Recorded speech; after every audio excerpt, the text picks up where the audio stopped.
नमस्कार, मेरा नाम है विवेक वत्स और आज हम हमारे एक सेशन में बात करेंगे अंक ज्योतिष, पामिस्ट्री और उसके साथ होने वाले लाइफ में रिलेशनशिप की प्रॉब्लम और उसका क्या सॉल्यूशन हो सकता है। और इस विषय में जब हम प्रॉब्लम्स की बात करते हैं तो वो तो मैं आपको बता ही दूंगा कि आपकी कुंडली देखकर या आपकी समस्याओं को देखकर, पर उसका सॉल्यूशन किस तरीके से करना है, इसके लिए हमारे साथ आज मौजूद हैं डॉक्टर आंचल राणा, जो डेंटल सर्जन भी हैं और अब ये एस्ट्रोलॉजी की फील्ड में सॉल्यूशंस को लेके बहुत अच्छा काम कर रहे हैं। नमस्कार डॉक्टर आंचल राणा जी। नमस्ते। तो जैसा कि आप डॉक्टर हैं और डेंटल सर्जन भी रहे हैं और अभी आप ऑकल्ट की फील्ड में आके लोगों को सॉल्यूशंस भी बता रहे हैं, तो आपने क्या अध्ययन किया है और किस तरीके से आपको चीज़ें देखने को और समझने को मिली है? मुझे ये समझ आइए कि हम सब कॉस्मोस का एक छोटा सा हिस्सा हैं और हम सब पंच तत्वों से बने हैं, और जैसे ही ये तत्व इम्बैलेंस में आते हैं कॉस्मोस के साथ हमें प्रॉब्लम होती है। और हर एक चक्रा, जैसे कि मैंने कहा था, एक ग्रह जो है उसका इम्पैक्ट पड़ता है चक्रा पे, तो कहीं ना कहीं उपाय जो रेमेडीज़ हैं वो हमारे हाथ में ही हैं। अब आप खुद गणित विद्या में बहुत ही सर्वश्रेष्ठ है, आप स्टूडेंट्स को पढ़ाते भी हैं, तो मैं आपसे पूछना चाहूँगी, सपोज़ किसी के पास एक अंक है, मल्टीपल नंबर 1 है डेट ऑफ बर्थ में, तो उनको क्या रिलेशनशिप प्रॉब्लम्स आ सकती हैं? ओके, देखिए आप लोग अपनी डेट ऑफ बर्थ देखिए, जिनकी भी कुंडली के अंदर नंबर 1 एक से ज़्यादा बार आ जाता है वो अपने लाइफ में थोड़ा इनसिक्योर हो जाते हैं, उनको इनसिक्योरिटी की फीलिंग होती है। अब इनसिक्योरिटी की फीलिंग को दूर करने के लिए मैं उन्हें हमेशा गाइड करता हूँ कि एक सिक्योर रिलेशनशिप में रहें, पर अपने खाने में, अपने लाइफस्टाइल में किस तरीके से वो चेंज करके ठीक कर सकते हैं।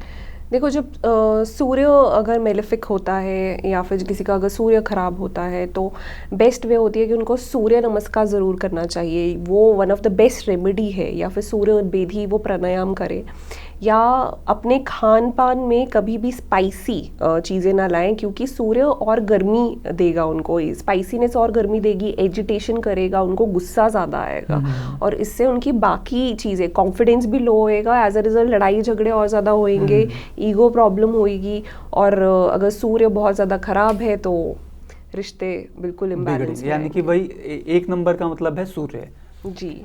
और 2 नंबर वालों की अगर बहुत ज़्यादा, सपोज डेट ऑफ बर्थ में 2 नंबर है और मून को रिप्रेजेंट करता है, तो आपका क्या कहना है? देखिए, जब भी चंद्रमा यानी कि नंबर 2 बिगड़ता है डेट ऑफ बर्थ में, बिगड़ता तभी है जब वो ज़्यादा मात्रा में आपकी डेट ऑफ बर्थ में हो। जैसे किसी की डेट में 22 फरवरी को उनका जन्म है या फरवरी या दिसंबर का जन्म है, तो उनको थोड़ा इम्बैलेंस हो सकता है इमोशंस को लेके। वो बहुत ही ज़्यादा सामने वाले के अंदर अपने इमोशनल अधिकार को ढूंढने लगते हैं और उन्हें चाहिए होता है कि उनका अधिकार जल्दी से उनको वापस मिले। इस चक्कर में वो थोड़े से ज़्यादा ही ओवरलव कर जाते हैं या फिर ड्रामेटिक चीज़ें करने लगते हैं। अब मैं उनको बोलता हूँ कि आप दूर वाले जगह पर जाके या रनिंग, योगा वगैरह करें। खान पान में क्या चेंज कर सकते हैं इसके लिए?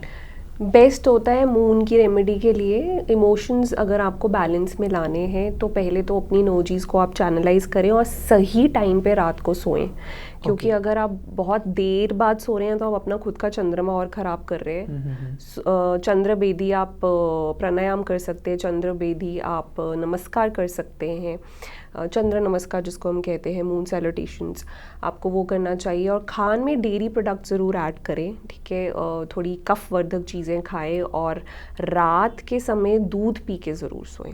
ओके, तो इनसे उनका चंद्रमा जो है ठीक हो जाएगा। ठीक होएगा, बिल्कुल। जब चंद्रमा ठीक होगा तो आपके रिलेशनशिप को लेकर जो और प्रॉब्लम्स है वो भी ठीक हो जाएंगी। अब इसके बाद अगर हम बात करें जुपिटर की, यानी कि नंबर 3 जो जिसका मालिक है जुपिटर, ये अगर आपकी कुंडली में इम्बैलेंस हो जाता है तो एक तो ये आपके लीवर को प्रॉब्लम दे सकता है, दूसरा आप फैमिली को लेकर बहुत ही ज़्यादा पॉजेसिव हो जाते हैं। अब लीवर की प्रॉब्लम अगर हो सकती है तो उसके लिए क्या सोल्यूशन है आपके पास? देखो, जुपिटर मीन्स गुरु ग्रह, तो लिवर तो सबके एक तरह से दाता है बिल्कुल। अगर ऑर्गन्स में हम बात करें, क्योंकि एक निवाला आपके अंदर जाएगा तो सीधे लिवर काम करता है। आप पानी भी पीते हो तो सीधे लिवर काम करता है। तो आपको हमेशा अपने खान पान को अपने दोषा के हिसाब से आप खाएं ताकि आपको बड़ी बीमारियां ही ना हो। और डिटॉक्स ज़रूर करें। बेस्ट वे होती है 11 दिन में एक बार, क्योंकि एकादशी हम कहते हैं अपने शास्त्रों के हिसाब से, तो 11वें दिन में आप फुल डे एक फास्टिंग अगर कर सकते हैं आप ज़रूर करें। इट्स अ नेचुरल वे कि आपकी बॉडी डिटॉक्स होती है और आपका गुरु ग्रह भी एक तरह से ठीक होता है। लिवर अगर ठीक है तो आपकी बॉडी में अधिकतर बीमारियां आएंगे भी नहीं। इसके बाद अगर हम बात करते हैं राहु, जो कि नंबर 4 का स्वामी है। इन लोगों की लाइफ में समस्या ये आती है कि ये चीज़ों को कमिट नहीं कर पाते जल्दी से। इनको कमिटमेंट पूरा करने में प्रॉब्लम होती है। क्यों होती है? क्योंकि ये राहु का नंबर है और राहु भरमाता है, मतलब इल्यूजन क्रिएट करता है। इल्यूजन को दूर करने के लिए क्या रेमेडी हो सकती है? देखो, बेस्ट रेमेडी, क्योंकि राहु का स्थान हमारा यहाँ सर पे होता है तो वो ओवर थिंकिंग कराता है, ड्युअलिटी में इंसान रहता है, इनडिसिसिव रहता है, एक डिसीजन नहीं ले पाता। तो बेस्ट वे है लाइफस्टाइल में आप स्पोर्ट्स इनकॉर्पोरेट करें। एक स्पोर्ट्स एक्टिविटी को 1 घंटा निकालें कि दिन में आपने रोज़ एक स्पोर्ट्स एक्टिविटी करनी है जो आपको पसंद है, अच्छे से आपको पसीना आए। That is one of the best remedy for Rahu.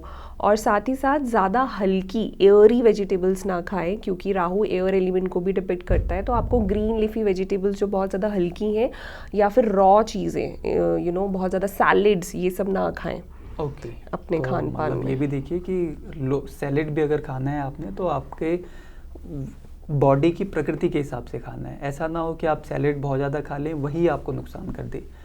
इसके बाद अगर हम बात करें बुध की, जो कि है नंबर 5 का स्वामी, ये अगर बिगड़ता है तो लोगों को एंग्जाइटी इश्यूज होते हैं। बुध मतलब पैसा, और वो पैसे कमाने की होड़ में ज़्यादा होते हैं, तो वो अपने रिलेशनशिप और चीज़ों को पीछे छोड़कर एंग्जाइटी इश्यूज बहुत ज़्यादा रहते हैं उनको, जिनसे उनका डाइजेशन भी बिगड़ता है।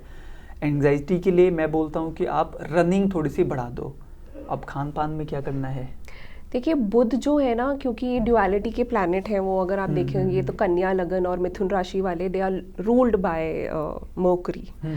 तो अगर आपको अगेन ड्युअलिटी हटानी है, अगेन जैसे कि आपने कहा कि आप भागें, आप ऐसी एक्सरसाइज करें कि आपको क्लियर एक विजन मिले। और अगेन इसमें भी आपको अपनी ग्रीन लीफी वेजिटेबल्स का सेवन थोड़ा कम करना है अगर आपका बुध मेलेफिक है तो। और आपको थोड़े डेयरी प्रोडक्ट्स ज़्यादा इनकॉर्पोरेट करने अपने डाइट में, या फिर चावलों का सेवन आप थोड़ा ज़्यादा करें, कफ वर्धक चीज़ों का थोड़ा ज़्यादा करें, ताकि आपका बुध ठीक हो। तो और हरी सब्जियां जो है आप खाएं, वो खाएं जो बहुत ज़्यादा, जैसे कि पालक हो गया, साग हो गया, उनका सेवन ना करें।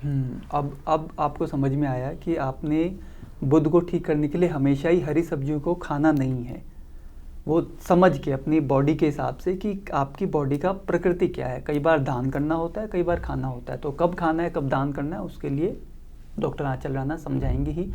अब आता है अगला नंबर, जो कि है शुक्र का।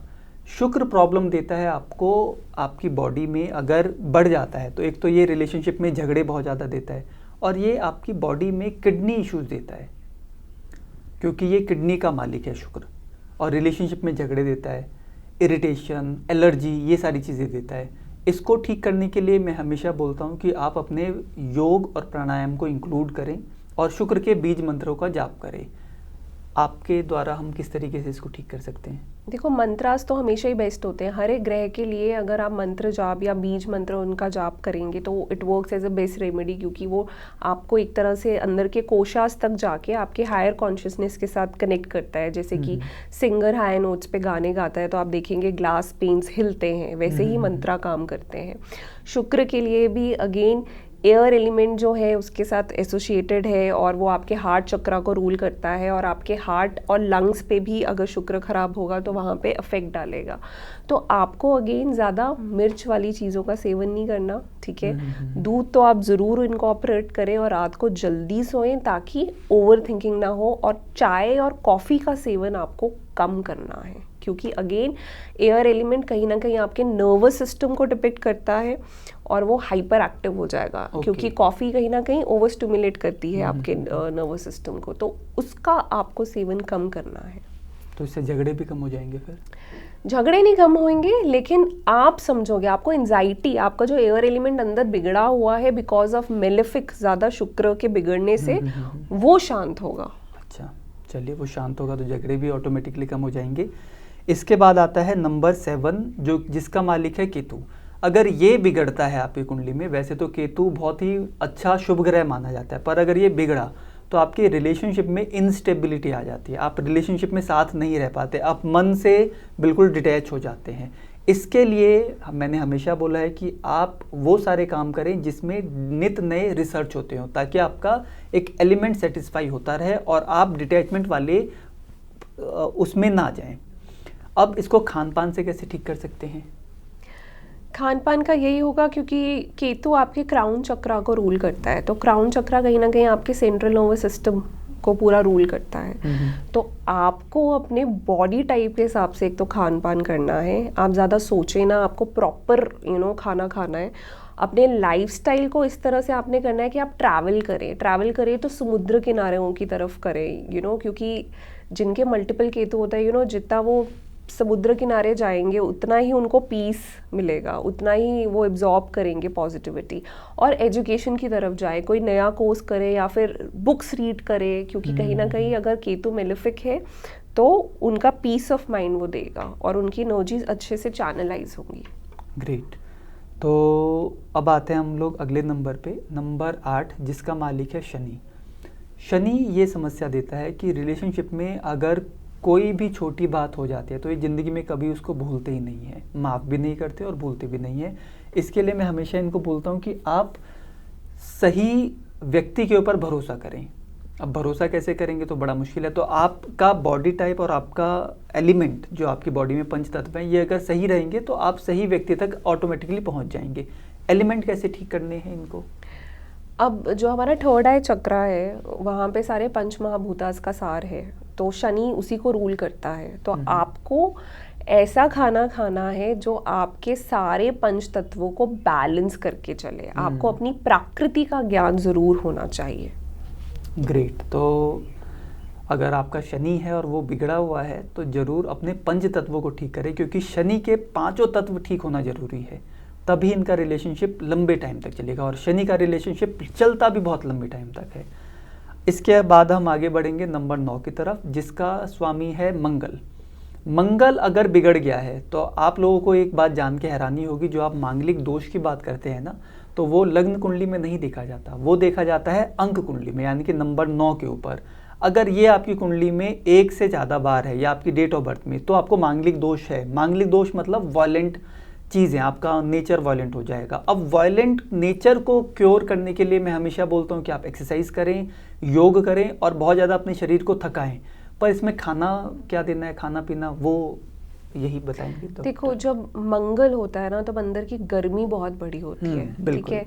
वो मोस्टली आप देखेंगे उनको जिम जाना बहुत पसंद होता है, लेकिन उनको ओवर जिमिंग नहीं करनी, क्योंकि अगर ओवर वो जिमिंग करेंगे तो बॉडी की गर्मी और हीट और ज़्यादा बढ़ेगी। और साथ ही साथ स्पाइसी फूड और पंजेंट फूड बिल्कुल नहीं खाना, उनको बिल्कुल ही थोड़ा नमक ज़्यादा, स्पाइसेस नहीं डालनी खाने में, ताकि अंदर की गर्मी उनकी शांत रहे। और उन्हें हमेशा एंगर कंट्रोल मंत्रास को सुनना चाहिए ताकि उनका मन शांत रहे। तो आज हमने 1 से लेकर 9 तक सभी नंबरों की प्रॉब्लम को भी समझा और उसके सोल्यूशन को भी। अगले सेशन के अंदर हम और फर्दर बात करेंगे कि आप अपनी समस्याओं को, रिलेशनशिप वाले को और करियर को कैसे ठीक कर सकते हैं। तो मिलते हैं अगले सेशन में। आप लोगों से धन्यवाद डॉक्टर आंचल राणा जी। धन्यवाद।